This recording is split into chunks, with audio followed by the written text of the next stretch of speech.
Yo, what up? What's poppin'? Back at it again with another hip hop related video. And I was just wanting to chat with y'all because back in 2017, a lot of people had a lot of negative things to say about this legendary artist's new album. Joe Budden had a whole lot of negative things to say when the artist had came out with the song Untouchable, where he was talking about on his podcast that the song was like a very trash song.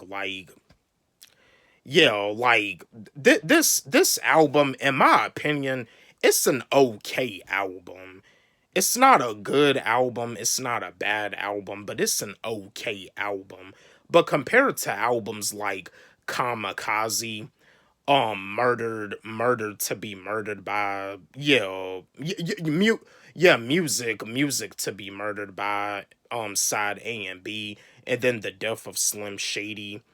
All of those albums are much more better than this album that I'm about to talk with you all about. But just to let y'all know, Eminem's Revival album almost ruined his career. Yeah, it almost messed his career up because like on Eminem's Revival album, like he was working with like producer Rick Rubin again, and Rick Rubin had produced his album, the Marshall Mathers LP too. Like Rick Rubin was like the executive producer. Dr. Dre and Rick Rubin were both executive producers for the Marshall Mathers LP too.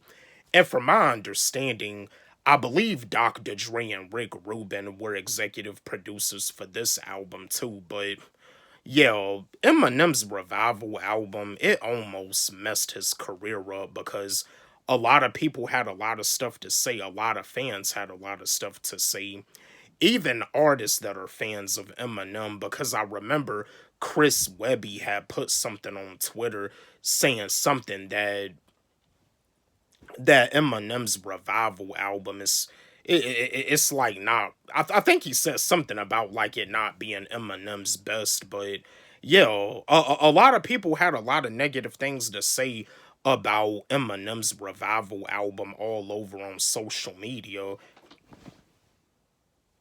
And what the heck was that? Oh, thing has scared me. But yeah, like Eminem had broke it down on social media about how when people be telling him that when people say that they miss the old Eminem, they miss Slim Shady, but then it's like when he does the old Eminem, like people be saying that he needs to like mature his content. He's getting older, so yeah, Eminem was getting caught up with what the people, with what the fans, and what the people and what the critics like had to say, about like his style. But when Eminem had released his Kamikaze album, Eminem definitely redeemed himself to the fullest. You know what I mean? He got the Yes Men away from him. He was working with producers like Dr. Dre and Mike Will Made It. Yeah, like the song Lucky You that he did with Joyner Lucas was a banger. The song Not Alike that he did with Royce da 5'9" was a banger. And you see in that song right there, that's what had started that's where he had responded to Machine Gun Kelly, and then Machine Gun Kelly had came back with the diss track Rap Devil. So yeah, the song Kamikaze, the album Kamikaze, Eminem definitely redeemed himself to the fullest. But yeah, Eminem's Revival album, that album, it could have ruined his career. It almost it almost did. But I mean, like I said, in my opinion, Revival by Eminem, it's an okay album. It's an okay album. It's not a good album. It's not a bad album. It's definitely not a masterpiece, and it's definitely not a classic. Compared to the Eminem show is a classic. The Marshall Mathers LP is a classic. Encore is better than Revival. And that's the thing about it too. Like Encore didn't even like get any like nominations or win a Grammy or anything. And just like with his Relapse album, Relapse is better than Revival and Recovery.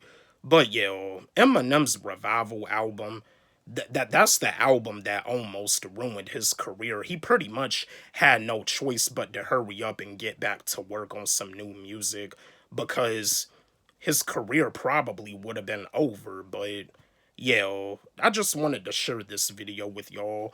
Don't forget, like, subscribe, hit the notification bell on my channel, comment, share, like the video. Love y'all.